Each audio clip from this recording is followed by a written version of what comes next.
Você sabe como funciona a indenização na responsabilidade civil? Eu sou Renato Veloso, sou juiz de direito e professor.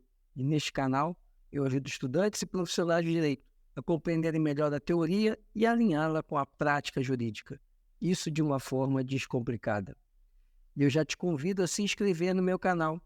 E lembre-se de ativar o sininho, porque toda vez que lançarmos um vídeo novo, você receberá uma notificação. Na Pílula Jurídica de hoje, vamos conversar sobre a indenização na responsabilidade civil e vamos encerrar essa maratona de pílulas jurídicas que abordaram responsabilidade civil. Vamos então conhecer a indenização.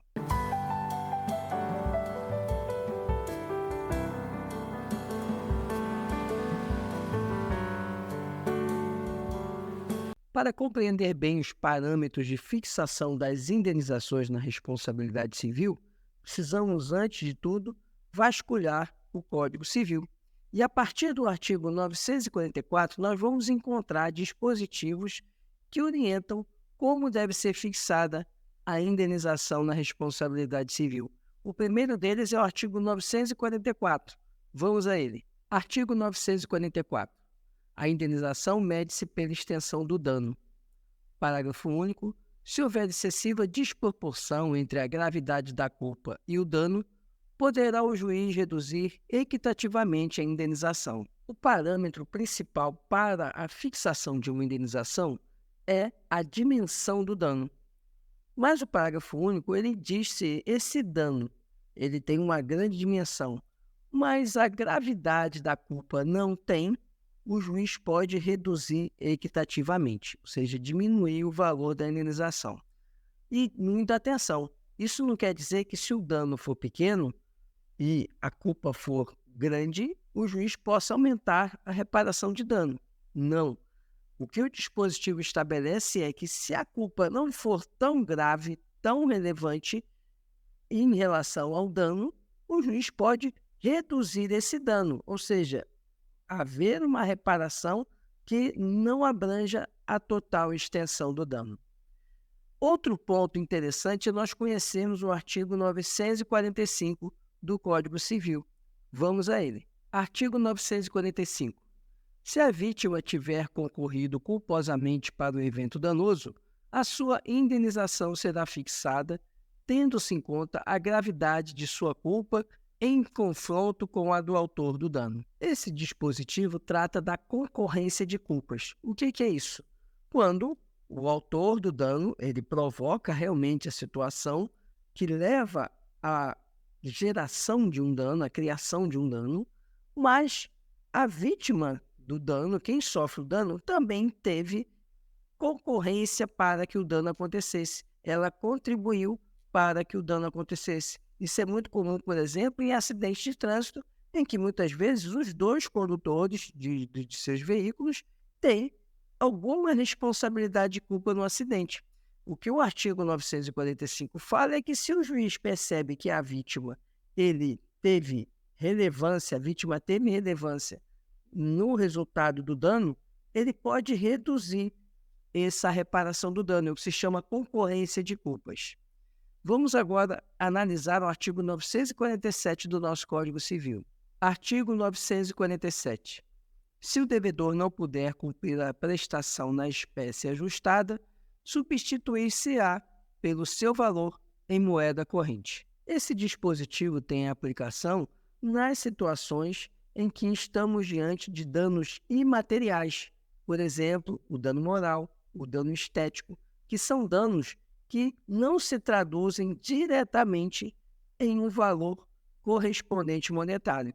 A finalidade da reparação do dano é restaurar ao estado anterior. Mas nos danos imateriais, não é possível restaurar ao estado anterior. Então, o artigo 947 estabelece que será, então, implicada a indenização pelo valor arbitrado em relação a esse dano. E esse valor tem que ser em moeda nacional. Cabe aqui uma reflexão, porque muitas vezes o dano moral ele é fixado em salários mínimos, porque não há nenhum problema. A jurisprudência ela aceita e admite essa fixação em salários mínimos, até porque os salários mínimos o salário mínimo, ele tem um valor expresso em moeda corrente nacional, que é o que estabelece o artigo 947. Agora vamos analisar o artigo 948, que trata das indenizações no caso de homicídio, ou seja, quando a vítima do acidente, do sinistro, ela vem a falecer. Vamos conhecer o artigo 948. Artigo 948. No caso de homicídio, a indenização consiste, sem excluir outras reparações, primeiro, no pagamento das despesas com o tratamento da vítima, seu funeral e o luto da família. Segundo, na prestação de alimentos às pessoas a quem o morto os devia, levando-se em conta a duração provável da vida da vítima. Então, vemos que quando um ato ilícito ele gerar a morte de uma pessoa, aquele que é obrigado a reparar o dano deverá custear as despesas de funeral, despesas de tratamento da vítima, se ela precisou ser tratada e veio a falecer depois, e ainda despesas do luto da família, além de uma indenização para aqueles que dependiam da vítima. E aí nós temos o primeiro ponto. Quando falamos em dano moral, o dano moral ele é pago de uma só vez.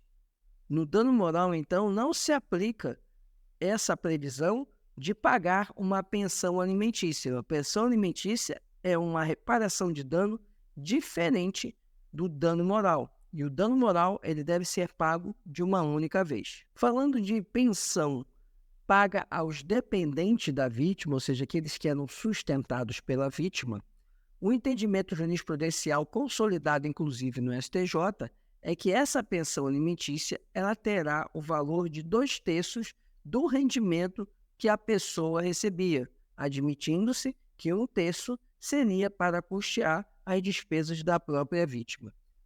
E como isso vai ser calculado? Será calculado em salários mínimos. Se a pessoa recebia um salário mínimo, será 2/3 do salário mínimo. Se recebia mais, vai se converter isso para salários mínimos e vai se aplicar 2/3 do total de salário, do montante que a pessoa recebia em salários mínimos. Até quando vai ser feito o pagamento? Esse pagamento é feito até a expectativa da vida da vítima. Essa expectativa de vida é dada pelo IBGE. O IBGE ele faz estudos e faz levantamento de expectativa de vida do brasileiro. Então, se usará o parâmetro do IBGE, pode ser de 65 a 70 anos, cada ano vai variando essa expectativa de vida. E vai se pagar essa pensão alimentícia até quando a vítima atingisse essa idade de 65, 70, 72 anos. O que deve ser levado em conta é a expectativa de vida na data em que a vítima veio a falecer. E aí você vai buscar essa informação no IBGE. E se a vítima era um menor, era uma criança, um adolescente, como será feito esse cálculo? Aí agora, ele não vai pagar essa pensão até a idade de 70 anos. O que vai ser levado em conta é que o STJ ele fixou um parâmetro. O parâmetro é o seguinte: presume-se que até os 25 anos de idade, principalmente se a pessoa for uma pessoa de baixa renda, a pessoa contribuiria com 2/3 do seu rendimento com o sustento da família. Tratando-se de criança, de adolescente, ele não tinha rendimento, então o parâmetro será sempre o salário mínimo. Pouco importa a renda familiar. O parâmetro é o salário mínimo. Então, vai se calcular 2/3 do salário mínimo até os 25 anos de idade. E a partir dos 25 anos, a indenização será equivalente a 1/3 do salário mínimo. Uma coisa que precisa ficar bem clara é que o pagamento dessa pensão alimentícia não pode ocorrer de uma única vez. Esse pagamento ele não segue a regra do artigo 950, que nós vamos conversar daqui a pouco. Ele deve seguir o parâmetro do artigo 948 e, portanto, ele será pago mensalmente. A pensão alimentícia será paga mensalmente. Essa reparação em relação a alimentos que a vítima custearia deve ser paga mensalmente. Vamos conhecer o artigo 949 do nosso Código Civil. Artigo 949. No caso de lesão ou outra ofensa à saúde, o ofensor indenizará o ofendido das despesas do tratamento e dos lucros cessantes, até ao fim da convalescença, além de algum outro prejuízo que o ofendido prove haver sofrido. Portanto, no caso de lesão, nós temos que o parâmetro de reparação será o custeio do tratamento mais aquilo que a pessoa deixou de ganhar em razão do tempo que ela esteve em tratamento. E ainda dispõe o artigo 949 que pode ser outro valor que não esteja ali estabelecido desde que haja comprovação. Nesse outro valor entram o dano moral e o dano estético, que fazem parte desse resultado de um ato ilícito que gere alguma lesão. Vamos conhecer agora o artigo 950 do Código Civil. Artigo 950. Se da ofensa resultar defeito pelo qual o ofendido não possa exercer o seu ofício ou profissão, ou se lhe diminua a capacidade de trabalho, a indenização, além das despesas do tratamento e lucros cessantes até o fim da convalescença, incluirá a pensão correspondente à importância do trabalho para que se inabilitou ou da depreciação que ele sofreu. Parágrafo único. O prejudicado, se preferir, poderá exigir que a indenização seja arbitrada e paga de uma só vez. O dispositivo trata da indenização em caso de perda de capacidade laborativa. Vemos aqui que o dispositivo ele estabelece não só o pagamento com o tratamento, com o tempo em que a pessoa ficou afastada do seu trabalho, que seria o lucro cessante, como ainda aquilo que ela vai deixar de ganhar em razão da redução de sua capacidade laborativa. Por exemplo, vamos imaginar que era um artista plástico, uma pessoa que fazia artesanato, que fazia pinturas, e em razão de um acidente ela perdeu um olho. Isso vai dificultar o desempenho da atividade, porque a visão monocular é uma visão que gera menor qualidade da compreensão espacial. E, portanto, provavelmente esse artista plástico ele vai ter que mudar de atividade, ele não vai poder continuar como artista plástico. Essa redução que ele vai ter em razão dessa queda de rendimentos pela limitação causada pelo acidente, pelo dano, vai fazer com que ele possa pleitear o pagamento daquilo que ele ganharia se ele continuasse na profissão que ele tinha. Então, essa reparação desse dano, ela será, então, proporcional à perda da capacidade laborativa que ela teve. E, nesse caso, essa indenização, diferente da que nós vimos quando falamos da morte de uma pessoa, essa indenização, se a pessoa assim optar, ela pode receber de uma só vez, ou ela pode receber como pensão mensal. Mas aqui o 950 permite a escolha por parte da vítima de como receber essa indenização. Precisamos lembrar que isso não afasta ainda as reparações por dano moral e dano estético, que também são cabíveis no caso. Agora, nós vamos conhecer os acessórios da indenização, ou seja, quais são os valores, as parcelas que sempre devem acompanhar as reparações de dano. O artigo 389 do Código Civil estabelece que, não cumprida a obrigação, responde o devedor por perdas e danos, mais juros e atualização monetária, segundo índices oficiais regularmente estabelecidos e honorários de advogado. Vemos, então, que duas parcelas são indispensáveis: os juros de mora e a correção, a atualização monetária. Temos ainda os honorários de advogado, mas essa parcela é uma questão muito mais debatida no processo civil. Então, nós vamos manter aqui nosso foco no direito civil e vamos falar sobre juros de mora e sobre a correção monetária. Sobre juros de mora, precisamos analisar o artigo 405 do nosso Código Civil. Artigo 405. Conta-se os juros de mora desde a citação inicial. Artigo 406. Quando os juros moratórios não forem convencionados ou forem sem taxa estipulada, ou quando provierem de determinação da lei, serão fixados segundo a taxa que estiver em vigor para a mora do pagamento de impostos devidos à Fazenda Nacional. O STJ fixou o entendimento que essa taxa dos impostos paga à Fazenda Nacional, que deve ser utilizada quando não houver estipulação contratual dela ou não estiver prevista em lei será a taxa Selic. Essa taxa Selic, precisamos ter muito cuidado com ela, porque ela não engloba apenas os juros de mora, mas também engloba a atualização monetária. Então, aplicar a taxa Selic significa que você já vai estar aplicando os juros de mora e a correção monetária. Outro ponto importante é observar o termo inicial de incidência dos juros de mora. Para a fixação do termo inicial dos juros de mora, nós temos que ter atenção ao tipo de responsabilidade. Se a responsabilidade for contratual, nós utilizaremos o artigo 405 do Código Civil, ou seja, o termo inicial será a data da citação. Mas na responsabilidade extracontratual, não há um parâmetro legal estabelecido. Por isso, nós vamos nos valer do disposto na súmula 54 do STJ. Vamos conhecer essa súmula. Súmula 54 do STJ.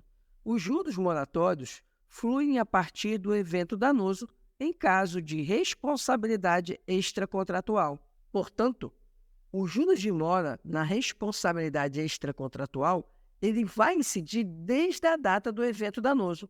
E como a gente pode reforçar esse entendimento do STJ? Através do artigo 398 do Código Civil. Vamos a ele. Artigo 398.